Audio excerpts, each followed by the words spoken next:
You're working at a software development company that develops web applications for customers.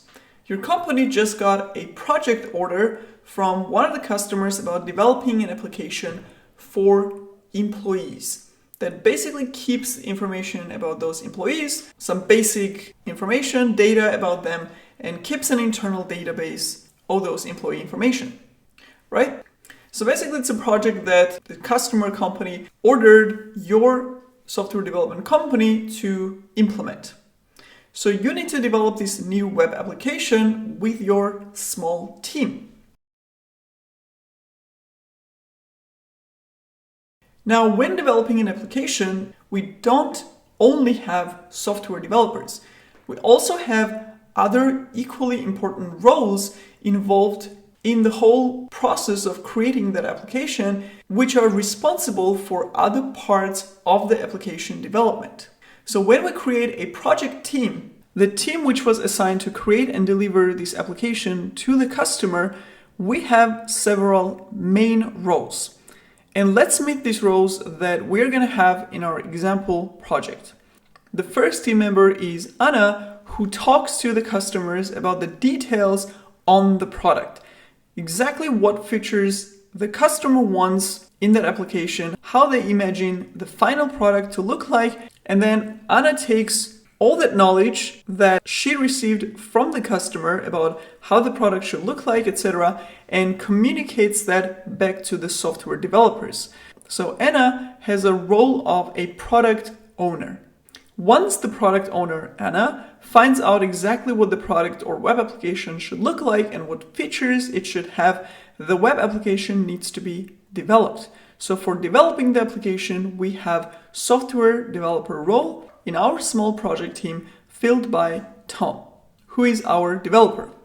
A developed or programmed application needs to be tested before giving it to the customer, right? So we need a tester. Peter has a tester role in our small team. Finally, once the application is developed and tested, it should be delivered to the customer or to the end users who will actually use that application from their laptop, from their browser. So it needs to be deployed on public servers and accessible from internet. We have a team member called Maria who is responsible for creating and configuring the server and making sure that application runs on it and is accessible for people to use it. She has a role of web server administrator. She may also need to manage and administer a database server that runs database in order to store the data. She may also need to configure network for all these servers. And since all these are also called systems, like database, web server, network, so these are called systems, this specific role is sometimes also called a systems administrator. So in our small team, Maria will be the one doing systems administration and having that role. So with these 4 roles, we're going to develop and deploy our employee application and complete our project successfully. So as we go through this course, you will learn and understand the tasks and responsibilities of each of the roles, what they actually do, and we will actually implement the tasks that these roles will be responsible for. So you'll learn all that with practical, hands-on examples. So by the end of the course, you will have a complete understanding what those terms mean and what they actually are. So if any of those terms like database server and web server, etc., seem abstract and not really understandable for you, by the end of the course, you will have an understanding and know exactly what all of this actually means. Now, the most essential thing in software development teams is collaboration. Even though each team member has a different role and responsibilities, their tasks are actually connected. For example, product owner needs to properly explain to software developers the product details, features, and exactly what needs to be developed. Otherwise, they will end up developing a product which is completely different from what the customer wanted. Developer on his side, needs to tell tester when they are done with developing a specific part of the application and it's ready to be tested. Testers need to communicate to the developers when they find some issues while testing the application so that developers can fix those issues.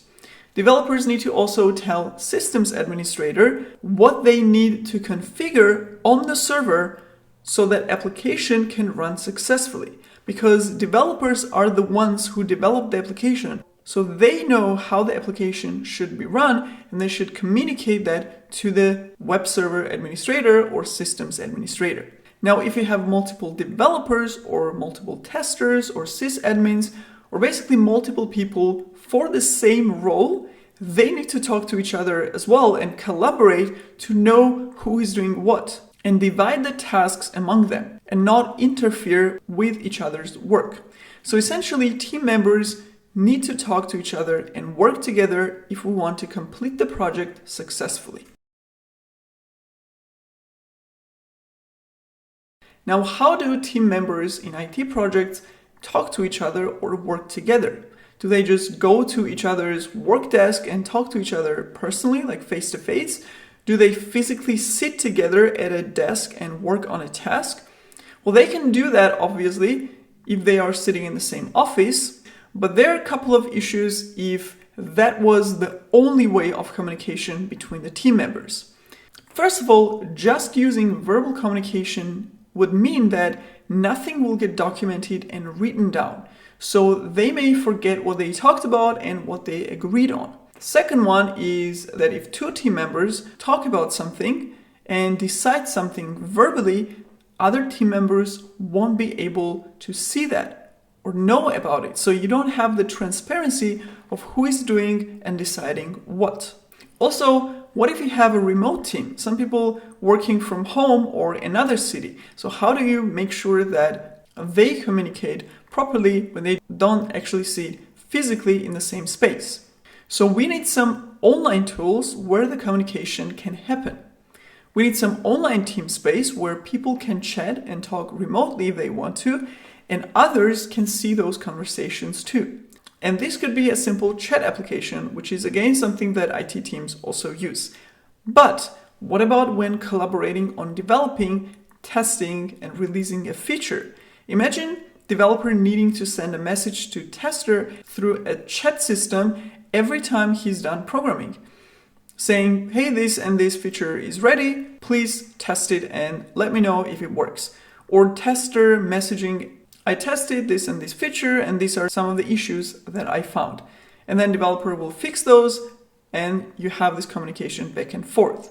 If all this communication was actually happening through an online chat or even face-to-face with a lot of features and a lot of issues, the communication will quickly get too messy and no one will know what's done, what's tested, what can be deployed, and especially other roles outside developer and tester, for example, a product owner, will not know exactly what the state of the application is. So we need some visualization where people can see easily with a nice overview what feature is being developed, which one is being tested, what fix is being done, which feature or fix was released, etc. So for those scenarios, there are special software development tools that make this kind of communication way easier and more efficient. One of the most popular team collaboration tools is Jira, which is widely used in IT projects. And in this course, we will also work with Jira and see how software development team would use Jira to help them in their work process. And we're starting with this in our course because it is one of the most essential tools, and that is kind of where everything starts. Everything gets documented of what needs to be developed in the application, which features, etc., and also becomes the central communication platform for all the team members. That's why this tool is so important. And in every single IT project that you end up working in, you will be using Jira or some similar tool. So having this skill and know-how will be extremely helpful for you. Now, it's great that we have an online tool which helps in communicating and having an overview of the product development, like what tasks are in progress, what needs testing, who is working on what, etc. But who defines the specific workflow? Like, does a developer develop 10 features and give them over to the tester to test them in bulk? Like, there you go, test all these 10 features. Or does every feature get immediately released on the server? Does the product owner define the complete web application features with the customer before starting development? How often do they release a new version of the application with new features? Every week? Every month? So who decides all those things? Who decides how the team works, how often and how fast they develop, test, and release the features? Does each company have its own way of managing their projects and defining how they do these things? Well, actually, there is a popular and widely adopted workflow, or basically a standard way of working for software development teams called Agile, and its specific implementation called Scrum. So we have Agile philosophy, which defines more generally on an abstract level how IT teams should develop software. And then we have a Scrum framework that implements that philosophy and defines how these Agile concepts should be implemented exactly. So Scrum basically answers those questions that I just mentioned and defines very specifically how the software development team should work. And the great thing is that now each company doesn't have to come up with their own solution. Instead, they can use the Scrum framework, which has already become an industry standard. And again, just like I mentioned with Jira, Agile and Scrum is something that you will always encounter in the modern IT projects. So knowledge of this is super essential as well. So let's see what Agile and Scrum are exactly, how did they even emerge, and why they've become so popular.